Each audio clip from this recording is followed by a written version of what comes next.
Que feriez-vous si chaque mois on vous accordait un supplément de 2 000 $ simplement pour exister en tant que Canadien neutre? Utiliseriez-vous cet argent pour rembourser des dettes en cours? Partiriez-vous en vacances une fois par mois? Le mettriez-vous dans le fonds universitaire de vos enfants? Bien sûr, les options sont illimitées. Eh bien, croyez-le ou non, c'est en fait une situation qui est envisagée au Canada avec ce qu'on appelle le revenu de base universel, ou RBU en abrégé, ou le projet de loi canadien S-233, également connu sous le nom de Cadre national pour une loi sur le revenu de base garanti, a été mis en marche pour distribuer une revenu mensuel viable à tous les Canadiens, quel que soit leur statut social, leur âge, leur valeur nette ou leur emploi. Maintenant, si c'est une nouvelle idée pour vous, en un mot, le revenu de base universel RBU est à la fois un concept socio-économique qui propose de fournir à tous les citoyens ou résidents d'un pays un paiement régulier et inconditionnel, indépendamment de leur statut professionnel ou de leur niveau de revenu. Ainsi, que vous soyez un étudiant de 18 ans ou un propriétaire de club nautique de 60 ans, vous recevriez le même RBU chaque mois. L'idée fondamentale derrière le RBU est de garantir à chaque individu d'un pays un coussin financier de base pour répondre à ses besoins essentiels tels que la nourriture, le logement et les soins de santé, mais l'efficacité de telles mesures est fortement débattue et controversée. Et d'ailleurs, le Canada n'est pas le seul pays à flirter avec l'idée de mettre en place un revenu de base universel, mais avec la direction que le Canada a prise au cours des 2 dernières années sur le plan politique et social, cela ne me surprendrait pas si le pays devenait l'un des premiers à mettre en œuvre une telle idée avec le temps.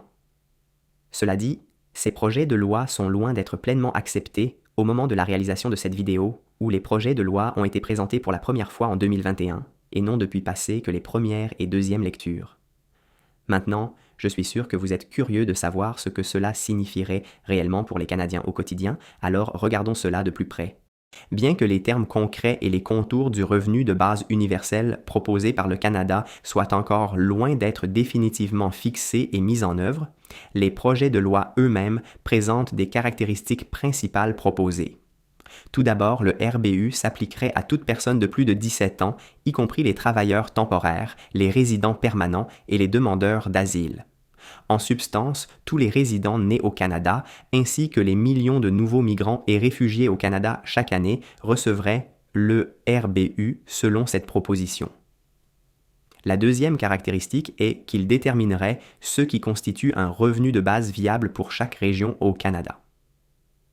Maintenant, la façon dont j'interprète cela, c'est que le montant du RBU émis serait déterminé en fonction de la province et de la région de ladite province, où quelqu'un qui vit, disons en région rurale du Québec, recevrait un montant de RBU très différent de celui de quelqu'un vivant à Vancouver, ce qui a du sens sur le papier, car le coût de la vie varie considérablement selon la région.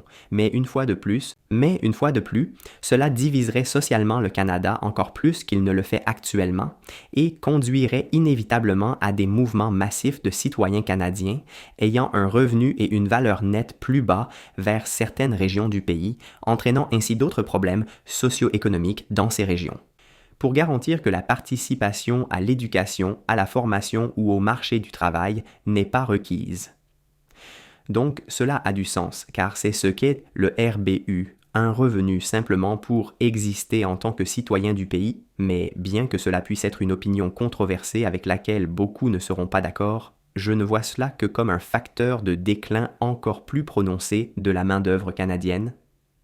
Nous constatons déjà une pénurie massive de travailleurs qualifiés dans ce pays, de nombreuses industries ayant du mal à recruter des talents de qualité, et maintenant ajoutez-y le RBU, qui serait probablement de l'ordre de plusieurs milliers de dollars, et oublions cela, le nombre de personnes qui cesseront de travailler et vivront simplement des aides sociales sera énorme.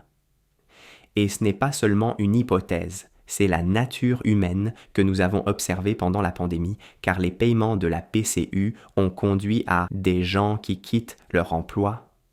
Maintenant, je ne vais pas exprimer mes propres opinions politiques dans cette vidéo, ce n'est tout simplement pas le but de cette chaîne.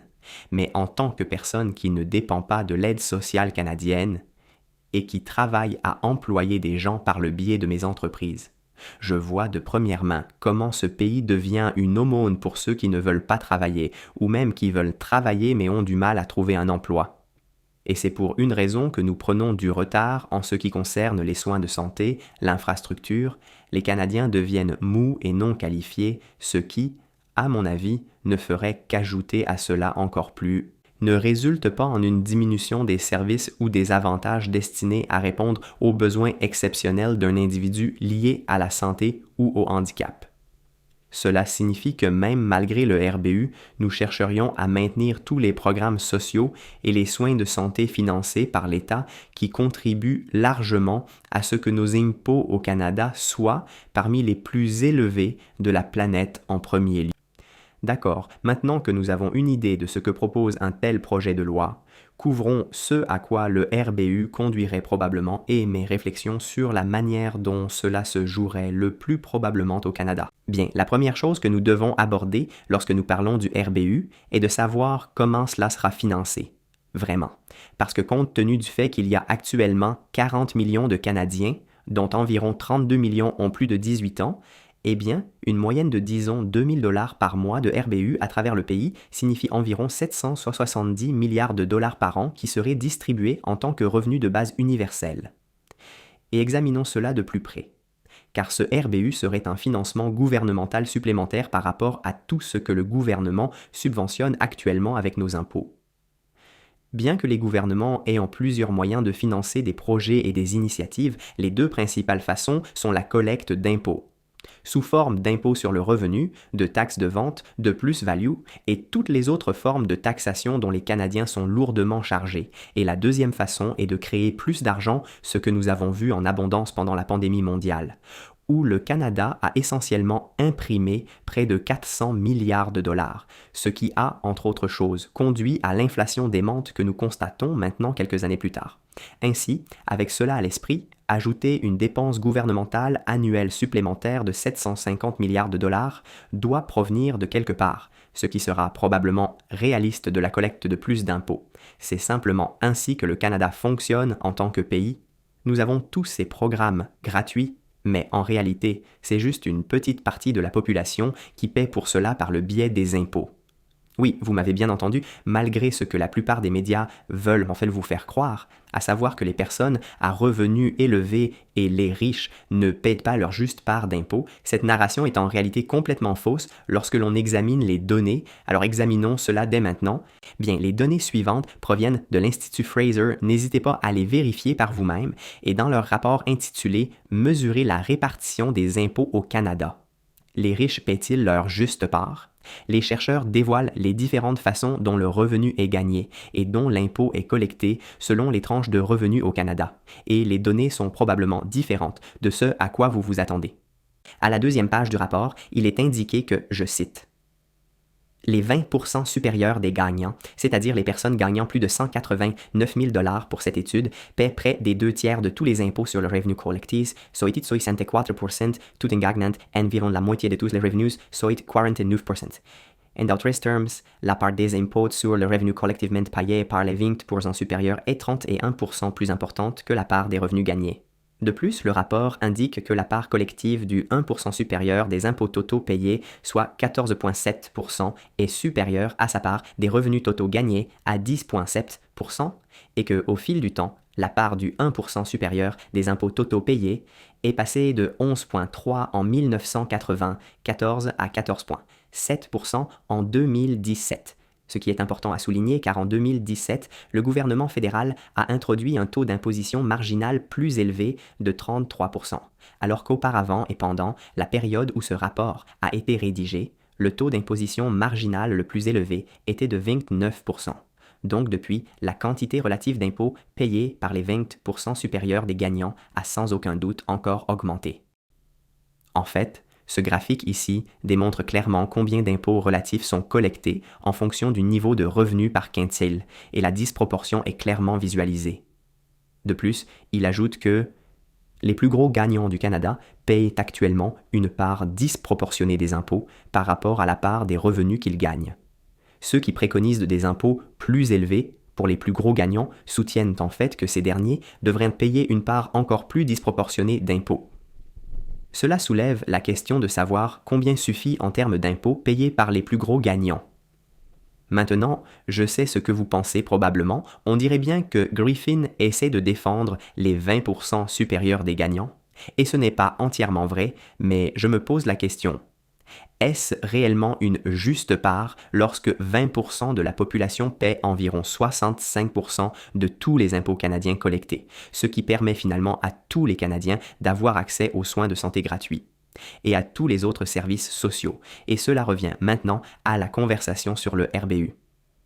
Et peut-être que la réponse pour vous est que oui, les personnes à revenus élevés devraient payer plus parce qu'elles gagnent plus, c'est à vous de décider, mais ce qui est un fait, c'est que gagner plusieurs centaines de milliers de dollars par an ne se produit pas simplement par magie. La plupart des personnes gagnant plus de 200 000 dollars par an sont des professionnels très bien payés, comme les médecins, les avocats, les comptables ou des propriétaires d'entreprises, des personnes qui créent des emplois, toutes des personnes qui ont tendance à produire davantage de rendement économique pour la société, ce qui a un impact positif sur l'économie. Au fond, c'est ainsi qu'une économie fonctionne, du moins dans une société capitaliste où vous gagnez une somme proportionnelle aux problèmes que vous résolvez et à la valeur que vous créez pour cette économie.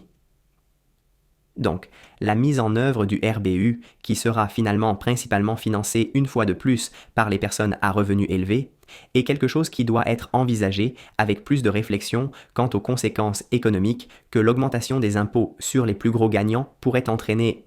En fait, plus loin dans l'étude de l'Institut Fraser, il se pose cette question avec certaines des hypothèses suivantes. Considérer les conséquences économiques d'une augmentation supplémentaire des taux marginaux d'impôt sur le revenu des plus gros gagnants, ce qui est le principal moteur de la progressivité du système fiscal du Canada. Le faire dissuaderait davantage les individus d'entreprendre des activités économiques productives telles que le travail, l'épargne, l'investissement et la début d'entreprise. Cela est dû au fait que des taux marginaux d'imposition plus élevés réduisent la récompense que les individus reçoivent en gagnant plus de revenus.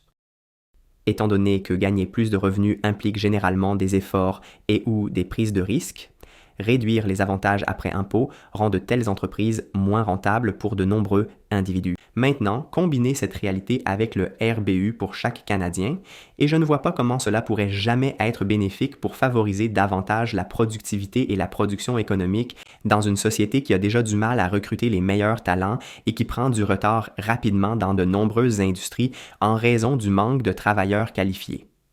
De plus, des impôts continuellement plus élevés en parallèle à une diminution de la qualité de vie au Canada ont suscité une augmentation des Canadiens fuyant le pays, en particulier les personnes à revenus élevés, cherchant refuge aux États-Unis et même dans d'autres pays qui encouragent réellement les personnes à revenus élevés plutôt que de pénaliser leur valeur pour la société.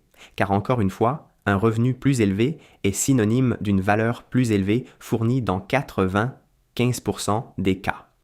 Nous constatons déjà une augmentation des personnes à revenus élevés quittant le Canada chaque année, et bien que le Canada connaisse une croissance grâce à l'immigration, rappelons-nous précédemment que la plupart des impôts collectés proviennent des personnes à revenus élevés en premier lieu.